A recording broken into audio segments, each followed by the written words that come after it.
and Hardy. Get on the field for Hooper. He streaks it, makes the 40, and the 30, and the 20, and the 10. See you later. Oh, my. He's in. Touchdown, Tim Tebow. Oh, my. Flips the run, now stops and throws the ball in the end zone for Tate Casey. And Casey makes the catch. Oh, my. It was a double pass. Touchdown. It looks like you're going to run the ball. To the 20, to the 15, to the 10, to the 5, and he's in. Touchdown. Oh, my. Tebow's going to try and run the ball up the middle of the field. Wide open. Oh, my. Like the party on Red Sea.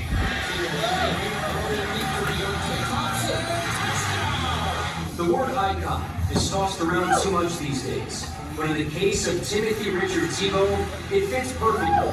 In one of the greatest careers college football has ever known, Tebow did it all. He helped the Gators win their second national championship as a freshman. The winner of this year's Heisman Trophy is Tim Tebow.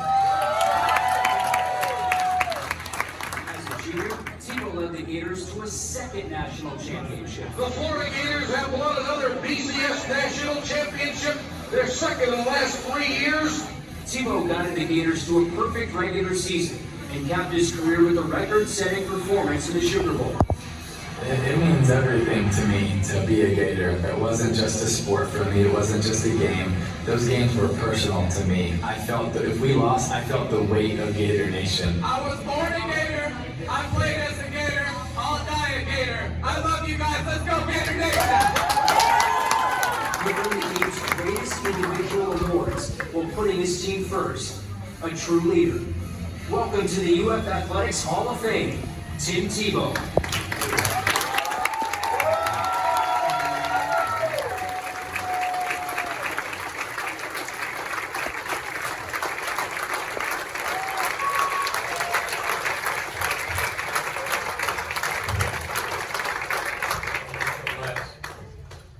Oh, what an honor this is. So grateful to be here. I truly am. Just with everybody here in Grant and Trinity and everybody that spoke. So it just makes you so proud to be a Gator, and then to have this honor with B. James and Spikes, and then to have Murph here and DT and Keyston to celebrate with as well. It's so special. I just got to be honest. I'm so grateful that I had B. James and Spikes on my team. If I'm being totally honest, I've never beaten any of them. So in high school, B. James beat me every time. And in the NFL, Spikes beat me every time. So I'm pretty sure that winning here had nothing to do with me. Well, I beg to differ, and I think a lot of people as well. And, Tim, you obviously get to travel around now to so many different stadiums, and you're back in the stadium now. You've been here a whole bunch of different times, but as you now look back on it and you see these other places, like what made this place so special? I'd say it's a lifestyle for me, to be honest with you. I can remember my dad taking me here when I was 4, 5, 6 years old. We'd go to Doug's Dairy Twirl. They don't have it, which is stupid. I should literally just freaking buy that name and start it again. You know, it was my grandfather's dream, who I never met, to see Florida win an SEC championship. Right, baby. I remember my grandma being there when we won, and you know, for me, it just wasn't a game. It really was personal, and so it was a lifestyle for me, and something that I was very passionate about. And you know, when we talk, you know, Spikes was talking about being passionate. You know, the word passion actually comes from a 12th century Latin word that actually means to suffer. You know, and why I'm so grateful with from all my teammates is, you know what, we were willing to suffer together. You know, the reason I think we were special, we had a lot of talent, but there was a lot of teams that had a lot of talent. What's different about our team is we had a lot of grit, we had a lot of toughness, we were grinders. I mean, you look at B. James. B. James was, you know, 5'6", 170, and that dude was tough as nails. You would see him get blasted, he wouldn't even flinch. You know, you see, you know, when I first met Spikes, I was like, what the heck are you made of? Like, we were in high school and I lift every day. Like, even on a recruiting visit, I'll go work out. I see these spikes, and I'm like, so like, you know, we're like 15 or 16 or something. And I'm like, how often you work out? He's like, oh, I don't work out. What are you talking about? Like, you know, what was God doing when He created you? You know? That's another level. Then we get here and we go to practice, and Spikes is just crushing people, you know? And then we go in the weight room, and you put on like 225 on bench, and he's like struggling with it. And I was like, hold on, something doesn't add up right now. This dude annihilated every one of our offensive linemen as a freshman. And then it's like, 225 is that before you? I still don't understand it. He has a unique ability to beat people up on the football field. I still question it's just because you didn't want to live, though. and then when I played him in the NFL, and of course he's on the Patriots, you know. And we beat them in the playoffs, and they had already beat us in the regular season and snapped our 7-game winning streak. It's fine. But then we faced them in the playoffs, and I'm like, oh crap. And he is chasing me all game long. And I had to feel him all game long, you know, coming and delivering it. He's like, you know, I still love you. I still love you. I don't love you right now. That has to be the best, because I think we all love that growing up, and you're playing like a rival high school or different people, and then when you get to play, and we never beat them. Thanks, Brandon. Yeah. Teammates like that had to be fun, and to be able to talk smack and just have that camaraderie. It was the best. You know, people make a big deal out of the talk that I gave after the Ole Miss game, but honestly, it wasn't. I don't think that was really it. I think it was the next day we had a players-only meeting, and the coaches were like, "If y'all want to come, y'all can come." And I remember, you know, sharing at that, and Spike sharing, and several other guys sharing at that. And then we went out to practice. And if you think No. Sean Marino got hit hard, that day of practice was insane. And that was the team that we had. Yes, we were a talented team, but we were tough. And I remember when we broke it down that night after practice, and it was like 9 o'clock at night. We really knew we were going to win another national championship, because if we showed up with that effort, that energy, that focus, that locked-in critical thinking, that was going to be the difference. There's a lot of teams of the LSUs and the Alabamas and Oklahomas and all those teams, they had as much talent as we did. But I think the one thing that we took pride in, what made us different, is when it gets hard, they flinch and we don't. They hesitate and we don't. That's why when we look at these stadiums, and I walked out to the Swamp today, and one of my friends goes, "Is it hard to run to the top?" I go do it. Yeah, try doing that like 40 times in a row without stopping, because that's what we did. You know, most of the time because someone got in trouble, and so we all had to suffer. Hashtag passion for that. Well, and I think it says a lot about what that team was, because certainly that speech is on the wall out there in front of the offices, but just to have that mindset, and I know you didn't want to lose. I know nobody on that team wanted to lose, but do you think that inevitably then helps you guys prepare the right way and have that grit the rest of the way to go on and win it? I think what we did in the weight room all year, in the practice field, and literally running the stadiums, a little bit like what Spikes is alluding to, I think that was the difference. I think that in our mentality, we trained for the hardest moments to become as easy as possible, right? And I also want to thank Coach Mickey Marotti, our strength coach, who was awful. But I honestly believe, junior 2008, I'm not sure if it was still to this day, but I believe at the time we had the greatest fourth quarter difference in, I believe, the history of college football. Yes, you did. And it was like, I don't remember, 220 something to like 12. It was something ridiculous, of how much we dominated in the fourth quarter.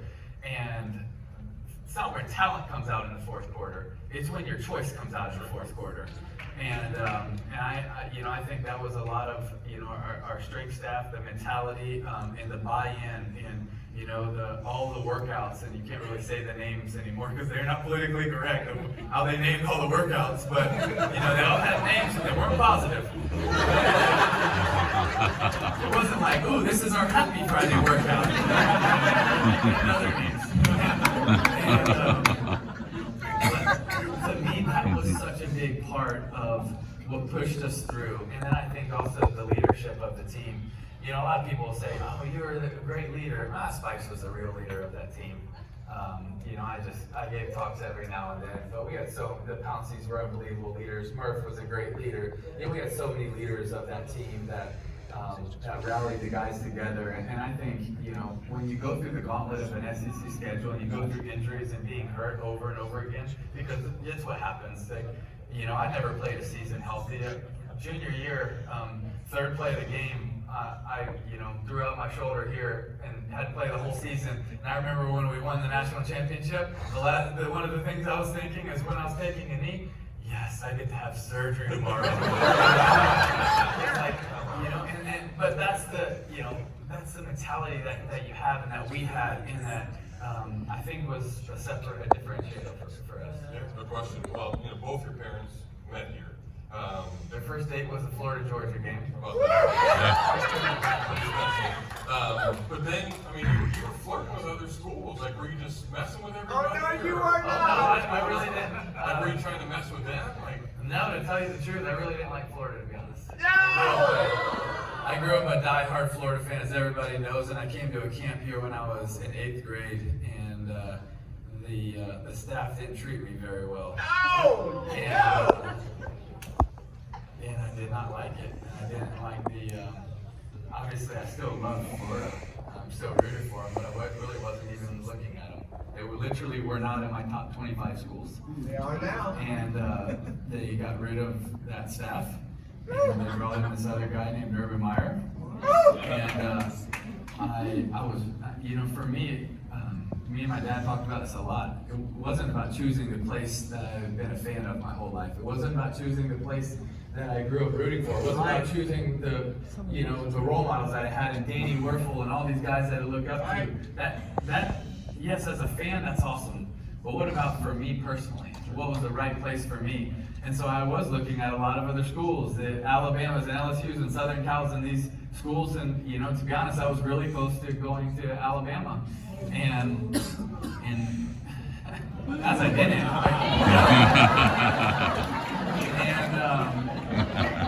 This is where you belong! Because for me, it's so many people, that already talked, were like, yeah, the facilities are awesome, and the stadium, and the fans, and everything. But that's not why I was making a decision. I wanted to make a decision for one reason, because I wanted to be around great people. Right here. And that staff that came in, and then when I got to come my senior year, and the new staff, and all the new people that I got to meet, that's why I felt it was the right decision. Not because I was a diehard Florida fan, not because I cried when Nebraska beat us in '95, not because if we lose to FSU, I begged my parents not to go to church on Sunday.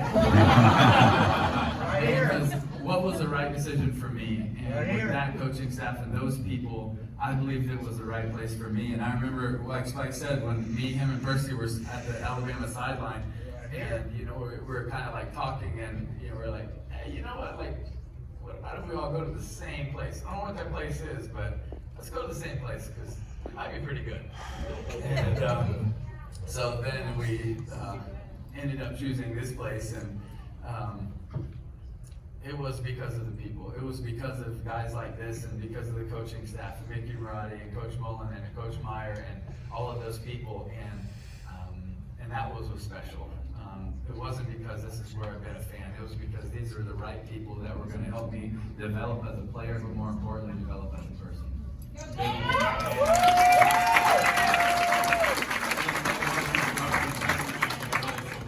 You get here in 06 and that national championship game, you're a big part of it. You run for a touchdown, throw for a touchdown, and you're doing all your stuff, and you're getting with everybody. But what did that year teach you then that was going to make you pretty great the rest rest of the way? I think it was to handle pressure because almost every time Urban said go in there, it was 4th and 1, it was 3rd and 1, we were on the goal line, it was like, you know, don't have time to stretch right now, you know? And you know, I remember the 3rd game of the year against Tennessee, at Tennessee, always hated Tennessee, and you know, it's 4th and 1, and you run out there, and you know, their stadium's going crazy, they're chanting, you know, Rocky Top, you'll always be second in the SEC.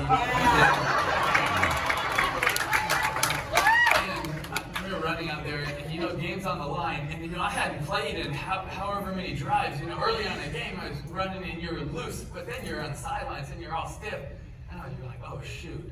Like, literally, the game is on the line, and the ball's going to be in my hands, and we know it is, and they know it is, you know, and we have to get it. And I think, you know, having a lot of situations like that over and over and over again my freshman year.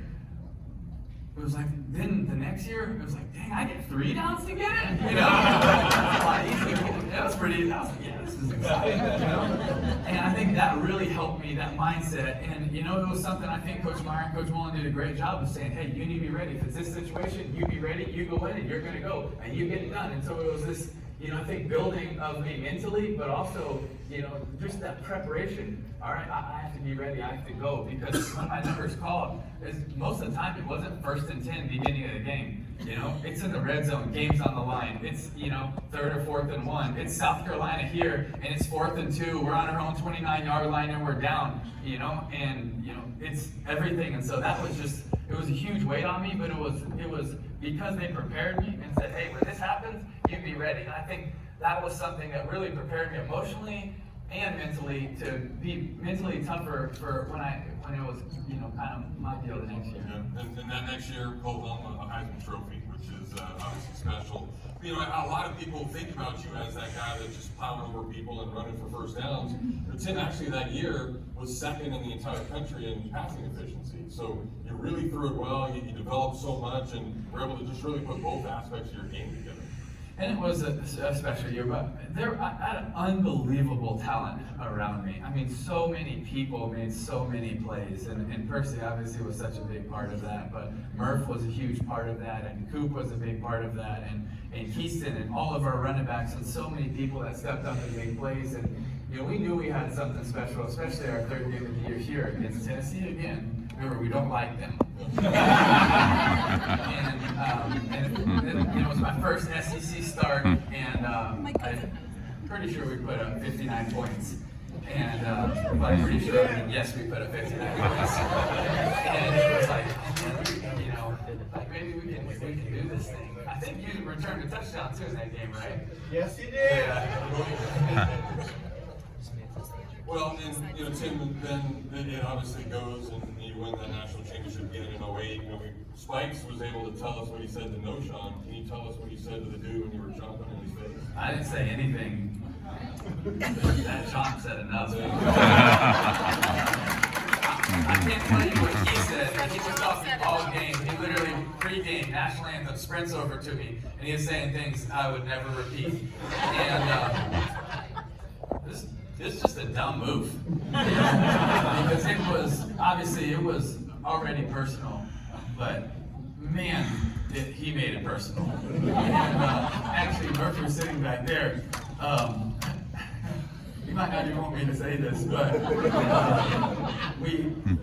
he's coming up to me, we're running the clock out, and I run him over, and we get a first down, and I do the Gator chomp, and Urban's yelling at me, what are you doing? We got a 50-yard penalty. I'm like, it's fine, we got the first down, I'm just taking a knee, you know, and he's like, oh, okay, you know. He realized we got a first down, and he's coming up to me saying a whole bunch of, I mean, it really is like, ridiculous stuff he's saying to me, and so I've really never been someone to retaliate. But gosh dang it, that felt good. and then at the end of the game, we're taking a knee, and he comes up to me and he's like, hey man, it's all good, you know, I love you, man. I was like, I don't even know who you are. And Murph comes up and he's like, get away from my quarterback, man. He said a few other things too. But Tim, you know, I think that's what makes all of you guys getting inducted today, every single person that's done it on the court, the field, the turf, or whatever it might be. It's just that mindset, because I think we all know you as the nicest guy in the world off of it, but you step over that white line, like you turn into somebody else. And to have that spirit and have that competitiveness and that drive, like that, I think that says a lot. Well, I think it's, a lot of people will say, oh, you got a good work ethic or discipline or determination or whatever these, qualities, and it's all humbling if someone says that about you, but honestly, I just don't really believe in those things. I really don't. I believed I was someone that cared a lot, right? And when you care about someone, something, and what you represent, and you take pride in it, you're going to have discipline. Yes, you are. You're going to have hard work, right? Sure. It wasn't, you don't have hard work so that people say, oh, you're a hard worker. That's like the dumbest thing of all time. It's no, I care so much about what I represent, about representing my family, about representing Gator Nation, about representing my faith, about representing my teammates. Because I care about that, a result is you're going to show up and you're going to grind in the morning. You're going to grind in the afternoon. And you're going to stay up. And you're going to do whatever you can with your teammates. It wasn't a matter of I didn't wake up and I was like, man, today I can't wait to go at 5:55 in the weight room. But it was, you know what? At 5:55 in the morning when I wake up, I'm going to think about when Gator Nation is packed with 90,000 people, and I don't want to let them down when we face FSU. We're going to beat the brakes off of them.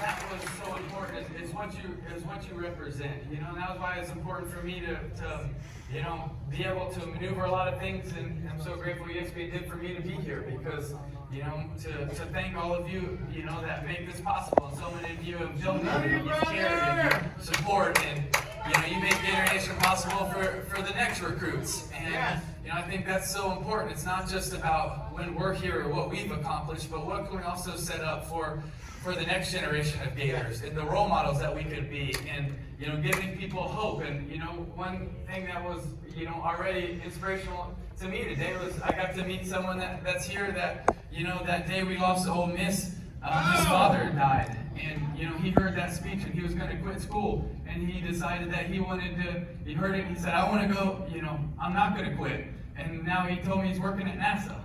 And it was like, wow. You never know the impact that you can have on someone, and I think that was something that I really cared a lot about, is, every time you show up on that field, yes, you want to win a game, you want to represent all those important things, but it's also an opportunity to inspire and change a lot of lives, and that's more important than any game would ever be. Yeah.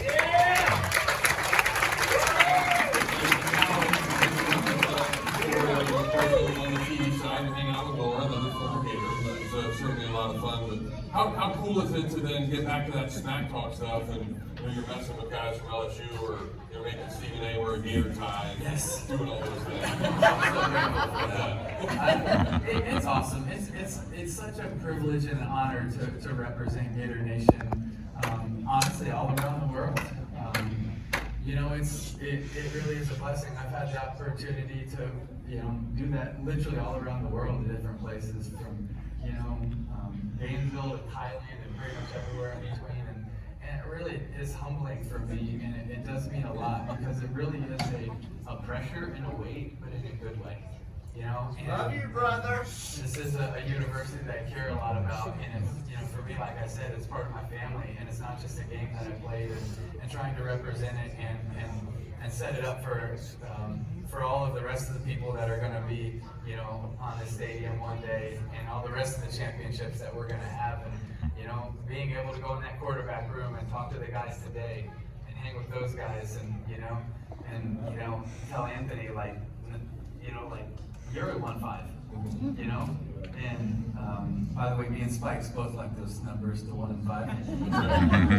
But to be able to pour into them, it means a lot to me, and to be able to, whatever I can do, setting Gator Nation up for success in the future is something I'm very passionate about as well. That's certainly so. Tim, thanks to people.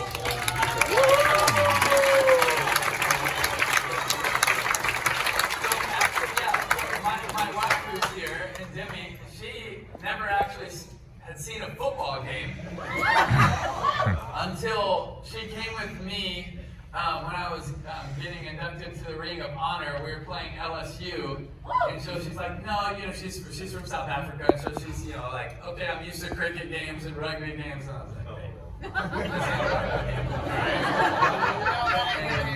and so she showed up, and she was kind of blown away, but I also, you know, we got into one little argument because a few years ago I was working at the national championship game, and it was Alabama playing Clemson. And so I'm on the set, and she's over, and she makes friends with everybody. And so the president and everybody of Clemson makes friends with her, and they invite her into her box. And so I finished the set, and I, you know, hey, where are you? And she's like, oh, I'm up in the box with, you know, all the Clemson people. And she doesn't even know, like, necessarily what's going on, like, who's SEC, ACC, and you know. That's why I was like, I go up to find her in the box, and she's got, like, the Clemson pall on.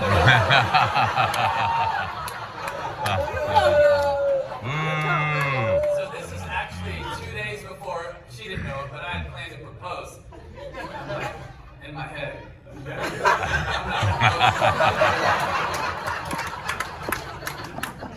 but she's already a Gator. She can't necessarily tell you what's happening on the football field all the time, but she's a Gator. But seriously, there's several people I want to thank. I want to thank, you know, my dad, who's my biggest inspiration and role model.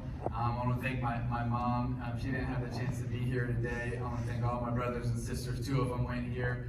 I want to thank my tutor here, Debbie West, Jason Storch, Speaks, everybody, Jeremy Foley, you know, Mr. Strickland. There's so many people that invested in my life, but more importantly, all of these Hall of Famers that have been up here today. And I also want to thank all of my teammates, but everybody else who's represented Gator Nation so well, and all of you that have supported and donated and cared and cheered and cried with us. You know, I'm just super grateful for all of you for the way that you represent Gator Nation.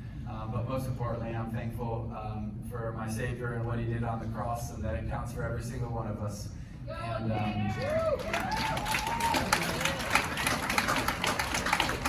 I think tonight is really special, not because we get inducted to the Hall of Fame, but because we get to celebrate so many incredible people that represent Gator Nation, but that really includes all of you guys. And so it's humbling to be up here with you, of course. It's humbling to be up here with all of you guys, and just know that is a huge honor. It's something I'm super grateful for, and something that truly means a lot to me. And something that I'll always take a lot of pride in is representing Gator Nation and representing all of you everywhere I go. So thank you so much for having me, guys, and God bless you.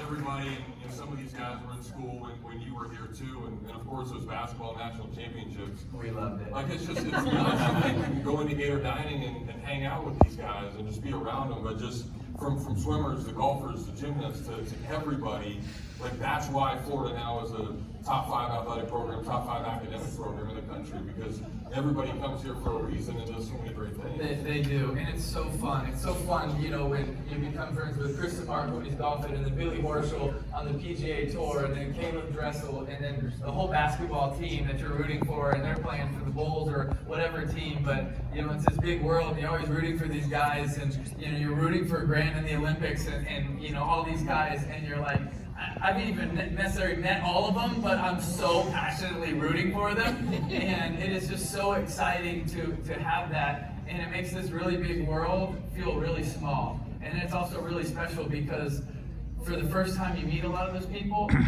it's not a handshake, it's always a hug. And it's like, oh man, awesome, thanks for representing Gator Nation, and you just become instant friends, and I think that's something that's so special. And I truly, and I'm not exaggerating you, I have met awesome members of Gator Nation all around the world, from literally countries that, you know, most of us have never been to, and you see it, and it's always, oh hey, I went to Florida, I was there these years, and it's just so cool, and I think that's something so special that we have that honestly not a lot of other places can compete with.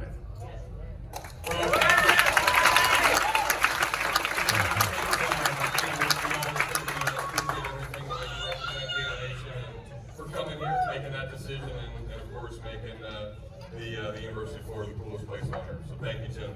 Ladies and gentlemen,